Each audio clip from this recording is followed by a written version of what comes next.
Hey guys, it's AP Xavier, and I bring Evilicious, my wife, and one of my good friends, Brad Hackworth, film actor, stuntman, etc. And we bring a special episode. Not only we got two special guests here, but we have a great debate about Infinity War.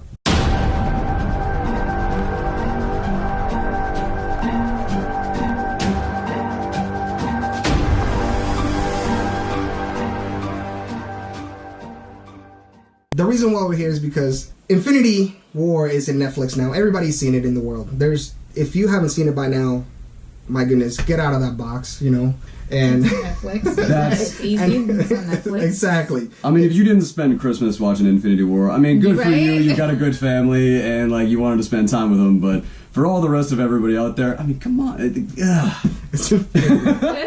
So we have a few topics, and it's more of a debate. So one of the topics, which I'm going to start it off before we get sidetracked, is Thanos is the real hero. I completely agree. Full on. Brad completely agrees. Evilicious does not. So we're going to start it off like this. We're going to go ahead and grab the debate gauntlet for us, please. Here we are. So it's a quick 1 minute explaining, give it your side of the story, and then pass it on. The other person will do another minute, and then they're going to react to that response in 30 seconds. So, do you want to start it off, or do you want to flip for it? Let's just let's start this in which one? A coin is horrible in this channel. It tries to kill me, and we've already proven. The audience already saw that I can't flip a coin because the coin will try to attack me. Well, what the audience doesn't know is that about 2 hours ago we were at trying to decide who was going to pay the bill with a coin, and that became a whole 10-minute process of chasing it around the bar. Oh my goodness! You have to see the bartender try to flip that coin. She was like, how do you chucked it at us? So, all right. So we're gonna start with Brad. Explain, what do you think he's the hero in Infinity War? Okay, so first off, why is Thanos the hero of Infinity War? Number one, leading up to the title card, it is all about him. This is Ebony Maw hyping Thanos up. He picks up one of the strongest characters in the MCU and just manhandles him, and there's just nothing that he can do about it. There's just nothing but fear. Hulk gets thrown to Earth and is talking about like Thanos is coming. Who? Title card. It is Thanos' movie. Full on, and there's just no other way about it. As we're going through, he has the right justifications. He's trying to save the entire universe. All the Avengers, all these people, what are they trying to save? If Cap really was worried about the entire universe, he would have full on sacrificed Vision. It's wait, the entire universe? How many people are out there? Yeah. No, they were worried about theirs and their planet, and they weren't really taking everything into consideration. So, Thanos is trying to save the universe. The Avengers are trying to save themselves. This is Thanos' movie. He is the hero. All right, Evilicious, why do you think he is not the hero? Well, first of all, usually heroes know what they're fighting for. Thanos doesn't know anything about Earth. All he knows is that he wants to protect Earth by just wiping out half of the people. He thinks that that's the way for us to survive. How long has Earth been able to survive without that concept? So it would be to say okay, let me just grab a murderer from prison and tell him, you know what, start killing half of the people. Go on, we'll give you the freedom to go kill people. And then that'll make you a hero. You think people are going to see him as a hero? What if it was in real life for Thanos, and half of your family is wiped out? You're going to see him as a hero? I wouldn't. I still don't see him as a hero. I see him as a villain because of his mindset. He thinks killing is a good thing, but you can't do, So in my point, the Avengers, like what you had mentioned, the Avengers, they are, in their mindset, they are trying to not just protect themselves, but everybody, because Thanos is the villain. That's time. Okay, So that's exactly what Brad explained. You know, Thanos is thinking the big picture. Earth is just a little speck. Thanos is thinking the entire universe. So he is saving the universe, not just Earth. So to sacrifice half of the population, he's able to save the universe. That's why I think he is the hero in this movie, and that's why it's just he's gonna win. I mean, that he had to win because of that. I mean, you imagine you think about, for example, like you explained, if somebody kills my family, but Thanos doesn't see us as we're just on his level. We're just cattle to him. He's just trying to save the cattle, pretty much, by killing. If there's a field of grass and there's too many sheep to eat, you know, and not enough grass for the sheep, he's gonna remove that to make enough resources for the other half so they can survive. There you go. Okay, so now I get my 30 seconds. Now I get my 30 seconds. Yeah. Pro my point. Yep. Okay. 1, 2, 3. All right. So first, when it comes to Thanos, like, and as you're right, yeah, no, dude, I'm wasting time because I'm laughing too much. Thanos is going through and he's wiping out. So if you have like cockroaches in your home and you kill them, the other cockroaches are going to look at you like a villain. But your home is saved and the walls aren't going to come tumbling down and all of that because you got rid of all of these, and that saved the bigger picture, which is essentially what we're saying. The grass, like when people go hunting, that's why I have hunting license for certain amounts. Like you take, God, 30 seconds is not enough time.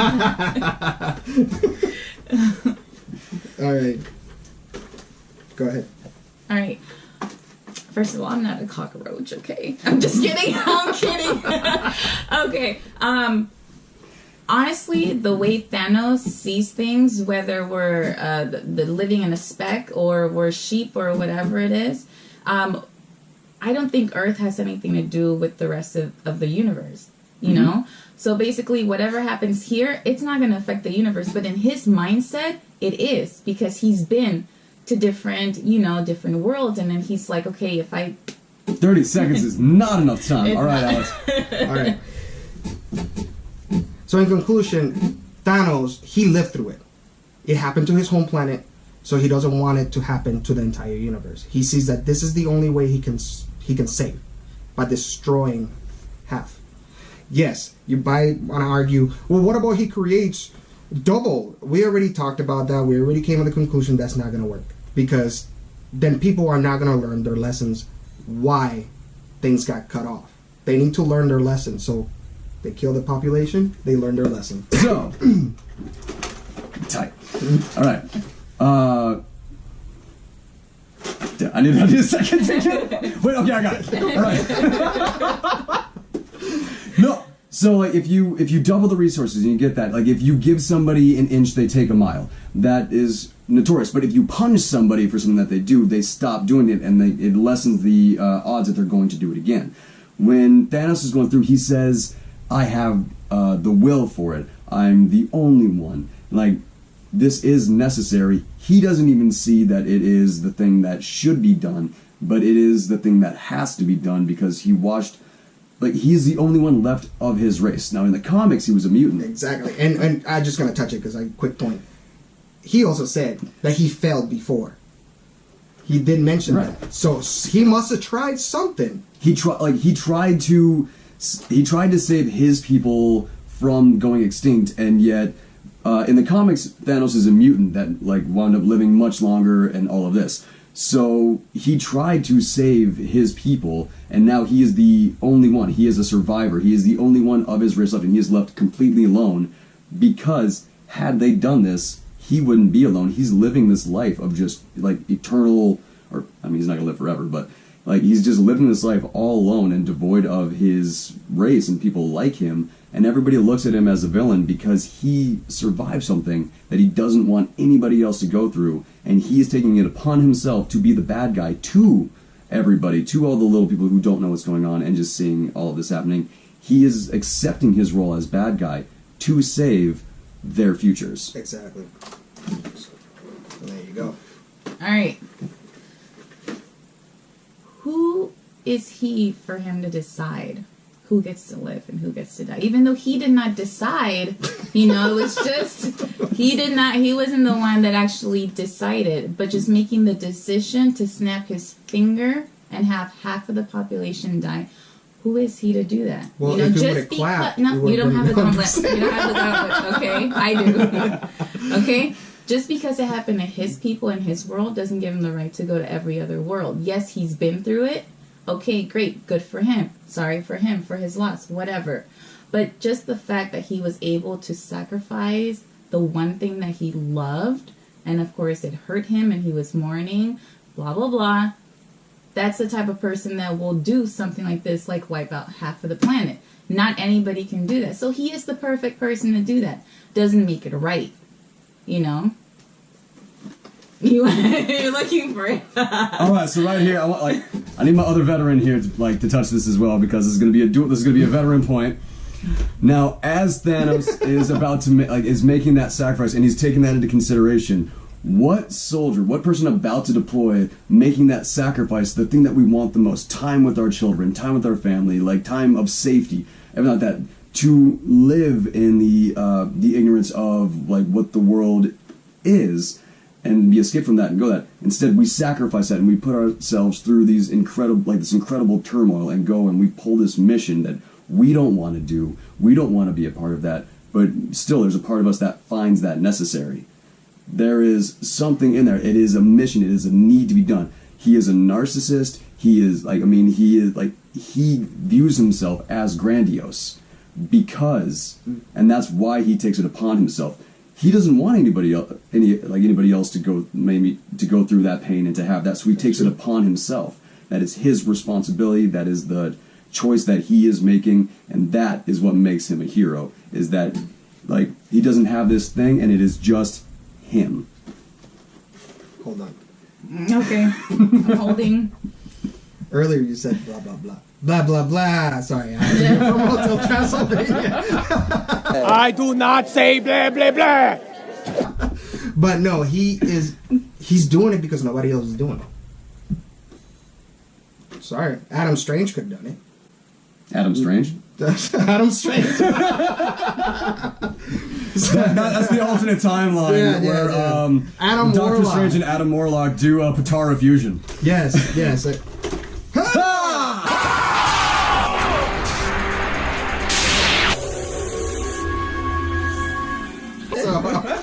Adam Strange is born.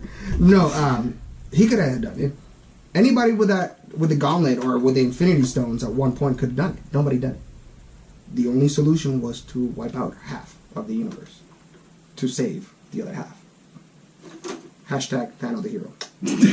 All right. Closing arguments on question one? That's it. Yeah. This is the last one. No, you can say your final thing. Your final thoughts. Because you had mentioned, as veterans. Okay, as a veteran myself, yes, I had to go. Oh my God! I totally forgot that you were a vet too. I'm sorry. It's okay. No, everybody touched the gauntlet. And God bless veterans.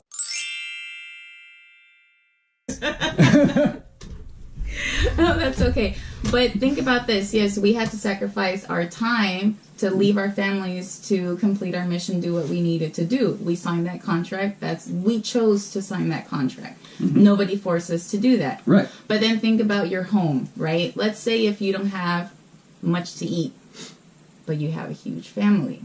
Are you going to kill half of your family members? No, that thought would never even cross my mind. I'll kill the neighbors. Take their food. No, we got 2 houses. But see, that's because Extra you beds. know your home. That's because you know your home. That's your family. Earth is nothing to Thanos.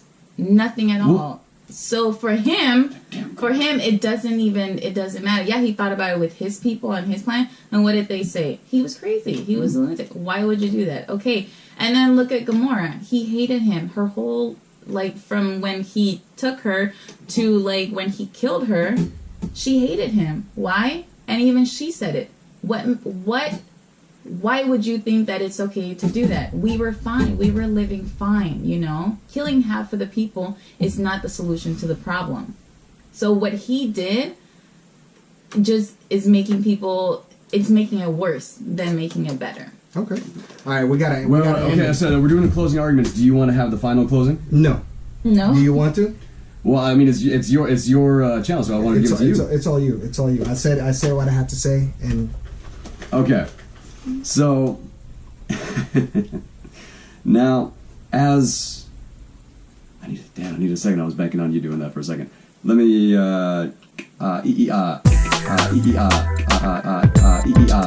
So, as you're talking about, like, where Thanos is thinking about Earth and all this, Thanos doesn't, like, he's not taking Earth into consideration. Like, Earth is one planet in the entire universe. The only reason why Earth is coming up and why he comes to Earth is because that is where the Mind Stone was. That's it. Why they sent Proxima Midnight and Ebony Maw? Like, why did they send them down to Earth? Because it had the Time Stone and the Mind Stone. So Earth, like, you're right, he wasn't taken into consideration. When he went to Gamora's place in Infinity War, he says to Gamora, when you were a child, your world was starvation and hunger. She was a little kid in that, and she says, we were doing just fine. What did she know?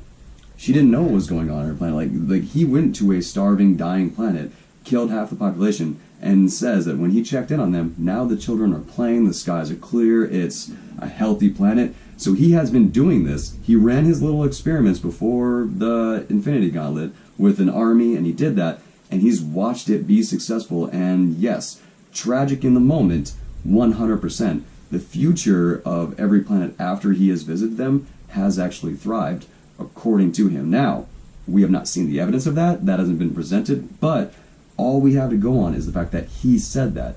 And there's a deleted scene in Infinity War where Gamora has a flashback to talking to Thanos sitting on the throne.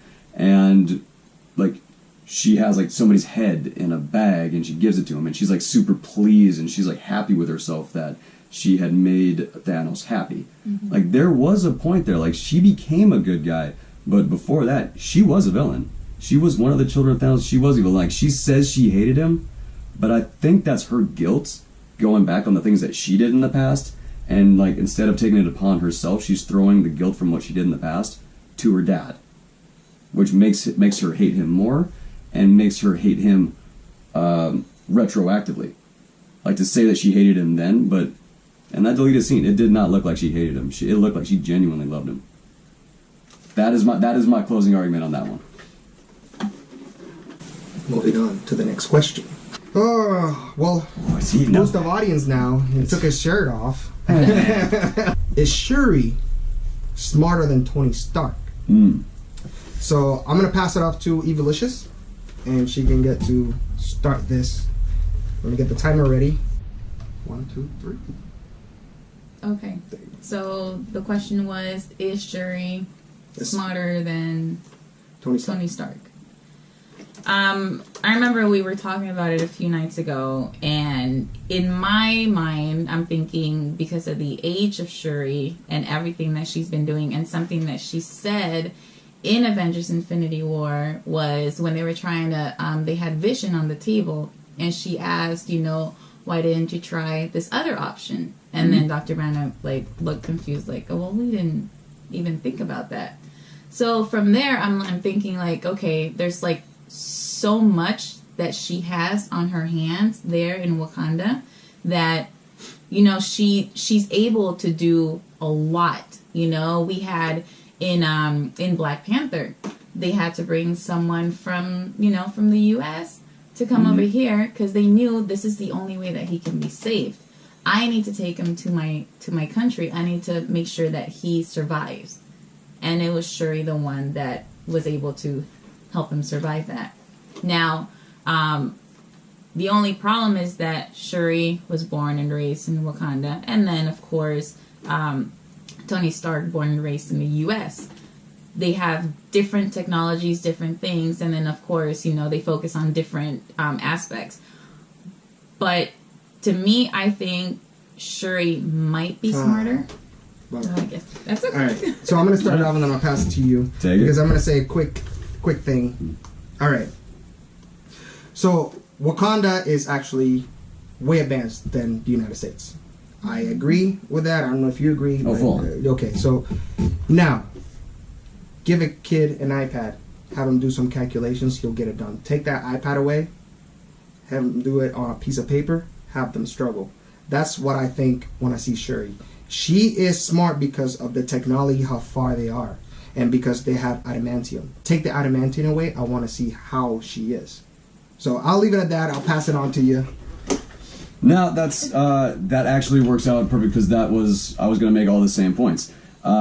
Had Tony Stark had adamantium to begin with, had Howard Stark had adamantium to begin with, like all the research that would have come up and Tony been able to start with a base, Tony came up with a new element. Shuri is using an element that is foreign to this Earth and everything like that, and then like this giant meteor hit. However, Tony straight up came up with an element that his dad gave him like the outline for, and he went, huh. And it says, that's impossible. And like 2 scenes later, he's like, not anymore. That's what he did. He has the bleeding edge armor, which is far superior to Black Panther's armor. So, I mean, if Black Panther went up against Iron Man in their Infinity War suits, Iron Man would have tanked Black Panther. So based off of that, with the technology that Shuri came up with, also, it was not a problem for the Mind Stone to be removed from Vision until Infinity War. So why didn't they think about that? Because they've never been asked. Time. Okay, so I completely agree, you know. Like I had also mentioned, they were born and grew up in different parts of the world. One had something, the other one had something different. And then, of course, Tony Stark, he had his dad, and he saw everything they was doing. Now that I see it, both Shuri and Tony Stark, they were born geniuses, you know?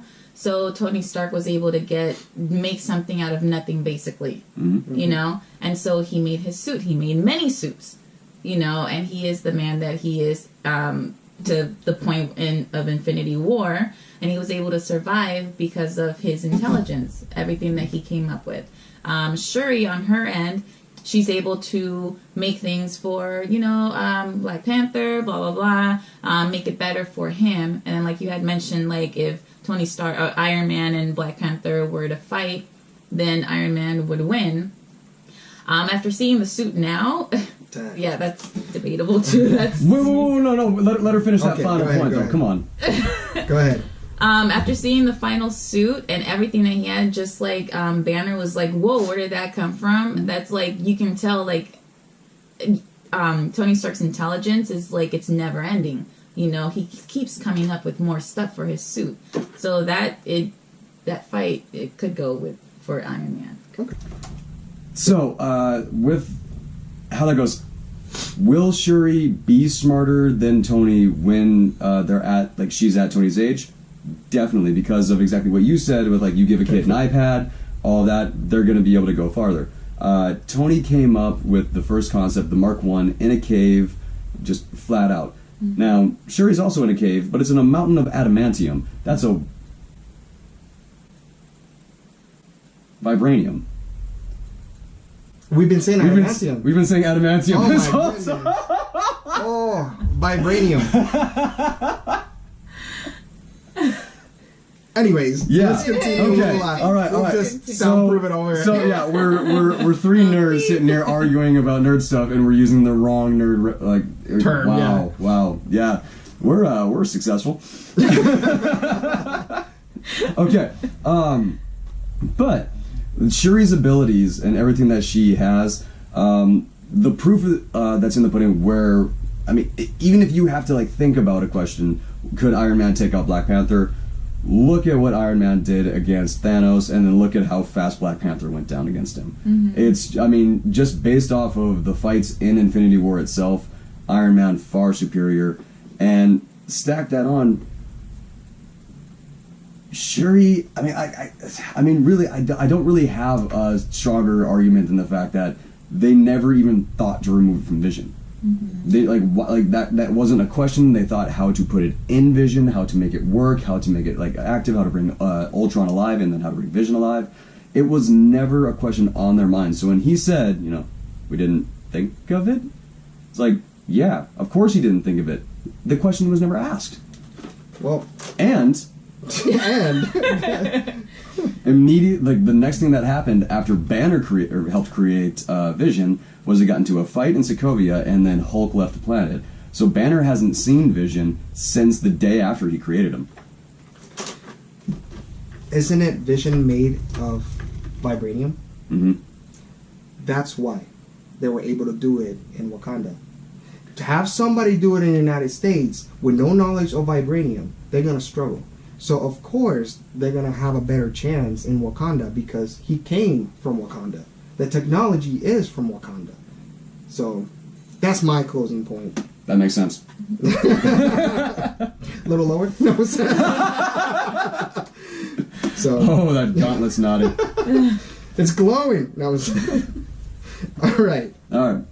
So, my goodness, I can't believe we got the whole adamantium, vibranium. We That- know adamantium is Wolverine's skeleton.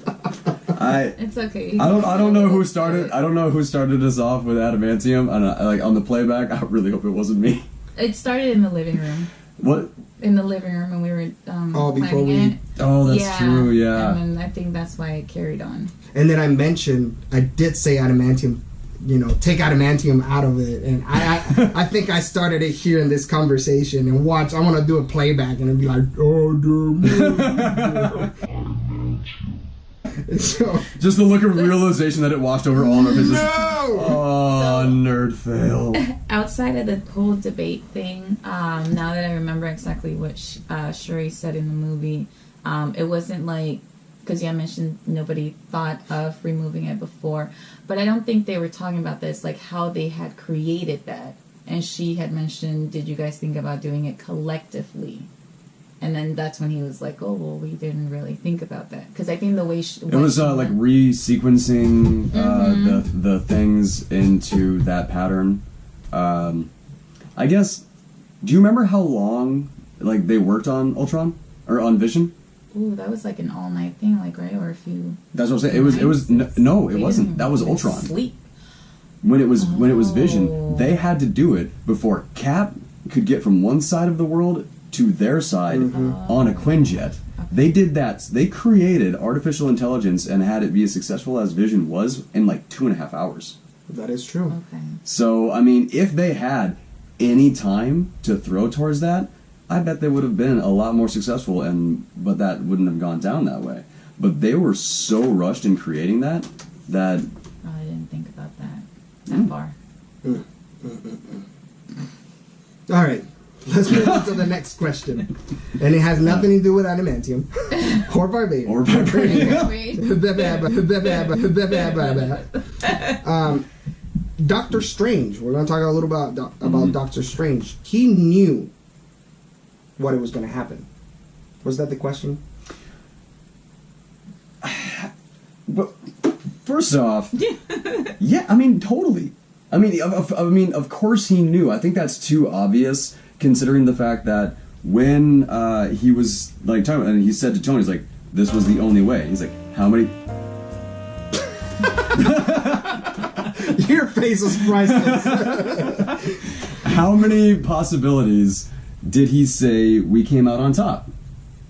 One. And then he does the one thing that he says he couldn't do, and he looks at Tony and says, "It was the only way." If it's the only way, then he's following the path that he saw was the one way to go. Put in the fight, saw it went. He did all of the same moves that he saw when he looked ahead of that. Like, he played that out, and then when the time was right, bam, give it to him. Like, he saw that planned out. Like, he basically has like the Infinity War Endgame paint by numbers, and he's like, "All right, I'm on step 5," and he just sent it right over to him.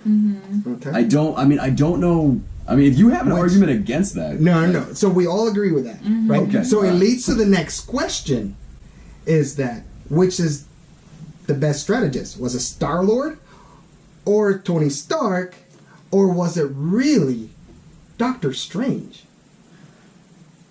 Because I know the original question was between Star-Lord and Tony Stark, but if it was the only way this thing will work, was Doctor Strange playing along? Okay. Twist it up a little bit. Here's the thing. You have Hold leader. on. This is going to take a little bit longer, so I'm not going to put any timer on this one Okay. because we know. Sure. So let's do this. We're talking about leaders here. Tony Stark is basically the leader, even though some people look at Captain America as the leader of the Avengers. But it all started with Iron Man. And then you have Star-Lord. He's the leader. Even though the rabbit thinks that he's the captain of the ship, you know. So of course the two leaders are gonna bump heads in that. But then of course when they were able to grab the gauntlet and have Thanos under, what was it that Star-Lord said? Like, oh, by the way, that was my plan. Of course, like, you know, we had talked about before, we don't know what Iron Man's plan was, even though he kind of did bits and pieces before that, and it was called like a kind of like a dumb idea or whatever. But with Doctor Strange, we can't compare Iron Man and Star-Lord with Doctor Strange. The fact that Doctor Strange can see the future, you know, and he already knew how it was going to play out. With him, I think he's like in a whole other level than Iron Man and Star-Lord. So making plans, I think it would be like between Star-Lord and Iron Man, but just to make the final decision, it will have to be Doctor Strange, because he knew what he was doing when he didn't want Thanos to kill Iron Man. I'm just going to pass it to you because I know you got lots to say. yeah, I know. I'm about to bust out of my chair here. Okay, so yeah, that's the thing. Like when Iron Man and Star-Lord were sitting there talking, and he's like, all right, so if we come at him with all we have is a plucky attitude, and Star-Lord's like, don't call us plucky, we don't know what it means. Dude, don't call us plucky. We don't know what it means. Well, the thing is, you never heard, exactly, you said, we never got to hear what Iron Man's plan would have been. However, if you go back pre-Infinity War and you look at Iron Man's planning throughout the entire thing, if he's coming up with a weapon, great idea, and he, like, has it. However, at the end of everything that he does, it's like Tony Stark, he has that perfect arithmetic reasoning to where he can set stuff up and just watch it go down mechanically. However, taking into account what other people are going to do, he's terrible at it. Look at what happened in Civil War, where he like brings in Peter Parker and he has all this, and he tries to have this plan to go up against Captain America. Now, Captain America rarely has his plans put together, even though he's supposed to be a super genius because of the serum. The MCU hasn't really shown that yet, and we don't know if they're going to. However, Endgame would be the perfect time to do that. Doctor Strange, the fact that he was able to see it makes it so, had he had a plan and had he put a plan into effect, then we'd be able to see that. But it looked like once he saw it, he stepped back and he just let see, are we heading in the direction of the one victory that we're going to, that I did see? Because it's not completely up to him to see which possibility was the one playing out. He had to be back far enough to see what everybody else was going to do. Also, I think the possibility that he saw in the future, I think that's why he did the butterflies attack, where Thanos throws the black hole at him and he comes back and there's butterflies. No reason for it. Confused Thanos. Didn't know why. And I think he saw that he used that attack, or he did that in that possibility. Maybe he didn't even know why, but he was just going by the numbers. So I think the best planner so far that we have seen in this is Star-Lord. Okay. So you're saying he could save the world by dancing. That's how they I think he them. did. I think he saved the whole damn galaxy by doing that. Dance off, bro. Me and you. Him and the Invisible Man. That I've become invisible to the eye. All right. So, do you have anything to say? Yes. Okay. Yes, go ahead and close I do. it out.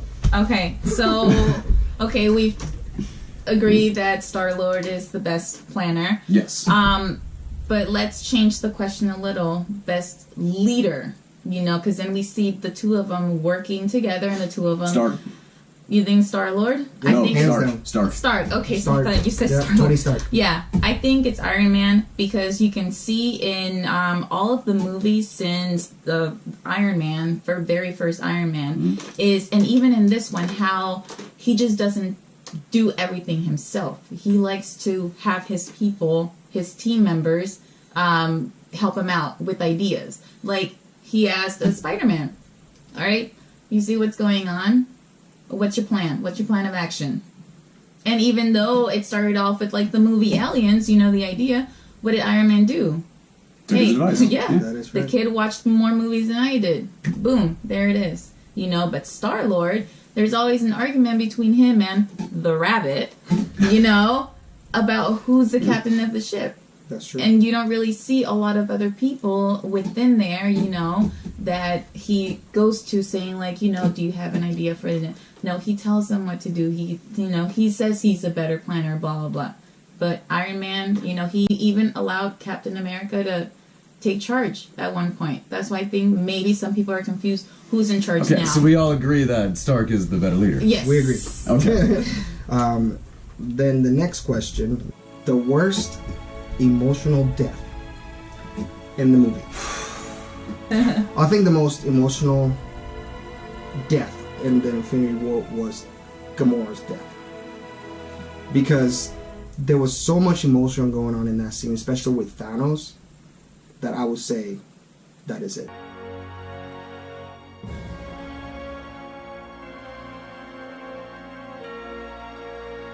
And I'm moving on. So, I mean, when I saw Infinity War, I was in I was in Burbank, and I went to the theater. And when Groot died, there was a woman in the theater that actually had this emotional scream.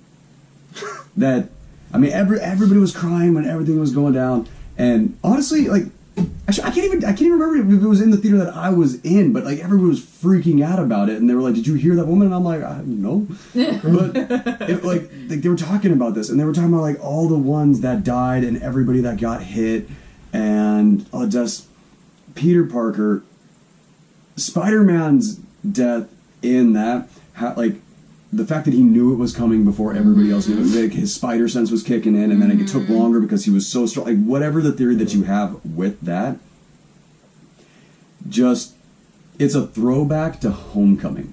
The intro of Homecoming where Stark reaches across and he opens the door for him, and Peter comes up and he hugs him, and he's like, "Yeah, we're not there yet." He says we're not there yet. And then the very final thing that happens right before Spidey dies is he goes up and he's hugging him, and he's actually hugging him in the exact same way that he was holding him in the car. And it's just and you're seeing this, and even in Homecoming you've got Stark telling him look, if somebody out here dies, that's on you. If you die, I feel like that's on me. Next movie, he dies. And I can't disagree with, when Gamora died and Thanos threw her over, that hit me. But to be, Thanos threw his child away, his adopted child. Stark lost his. It was taken from him. That is the biggest difference, and then that's when, and really,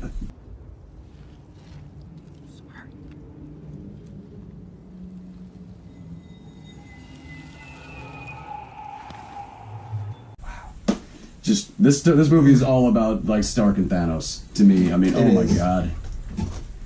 All right. I've been debating ever since we saw the movie at the theater about whose death was the worst. It was torn between different ones. But now that I really think about it, after watching it multiple times on Netflix, I have to say Loki's death is the most emotional one for me. Oh wow, that is true.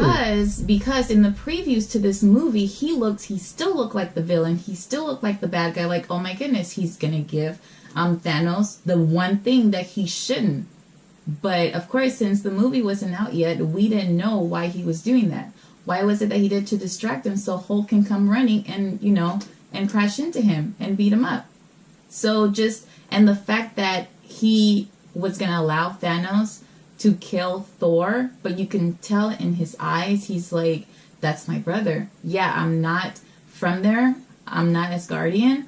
And he even said it there, "Yeah, I'm not Asgardian." But he did say Prince, the fact that he was trying to protect his brother, his only brother, and then he got so close to stab Thanos in the face or in the head or whatever, neck, wherever he was aiming at, and having his neck broken. I'm just thinking wow, that right there was personal. The fact, because you see Thanos using weapons, snapping his fingers to kill other people, but this one was more personal. He literally grabbed him and he felt the life leaving out of Loki, and he did it in front of his brother.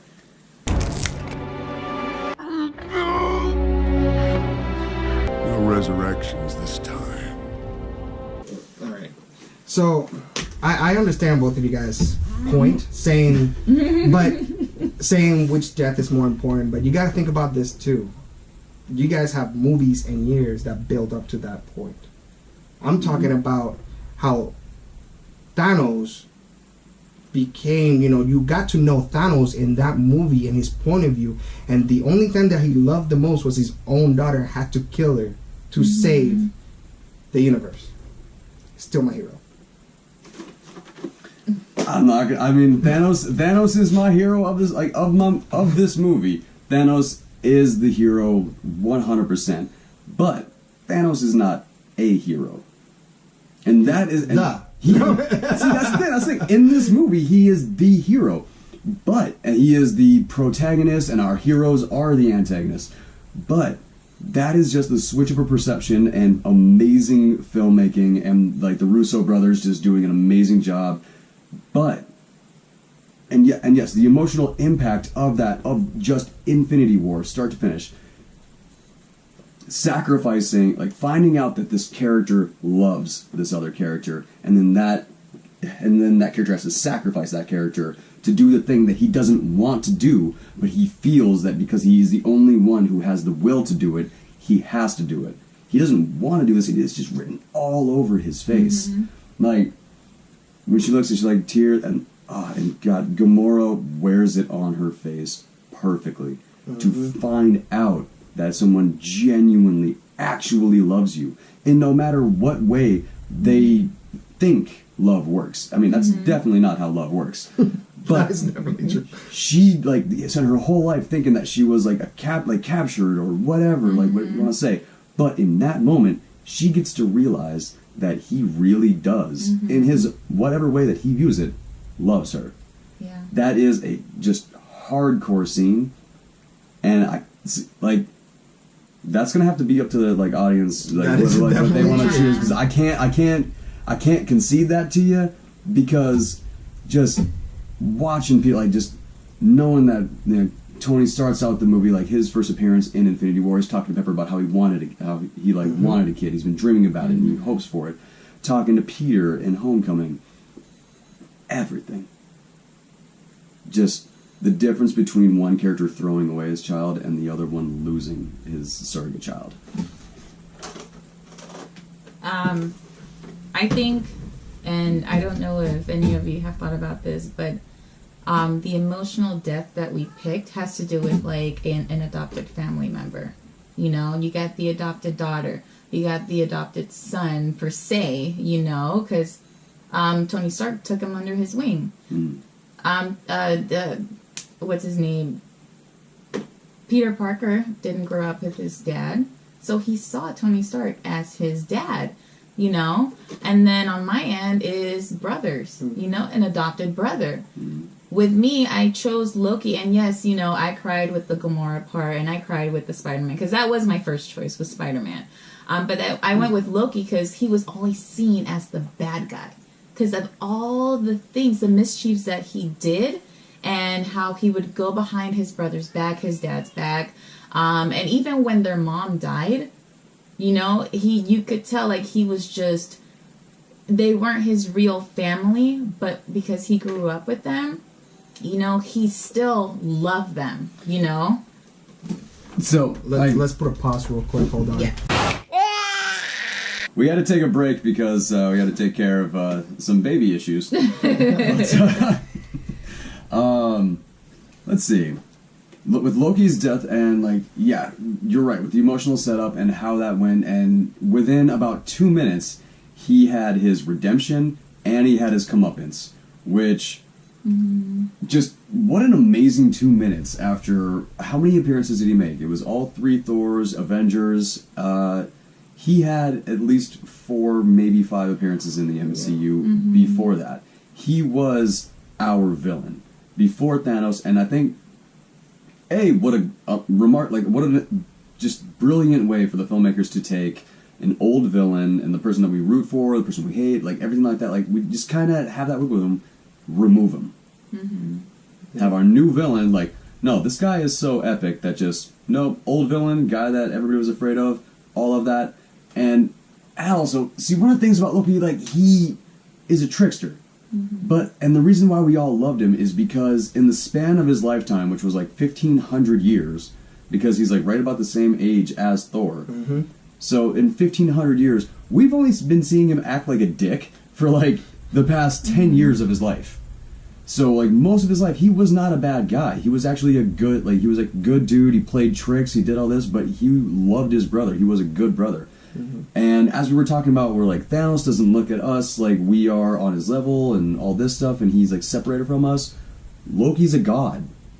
So like all the things that he was doing and the bigger picture and the small picture, like he didn't care about us. Like what, like when he was killing people, like let's say he killed 80 people in 2 days. He's adopted, you know, all that. Like he was like Thanos minor.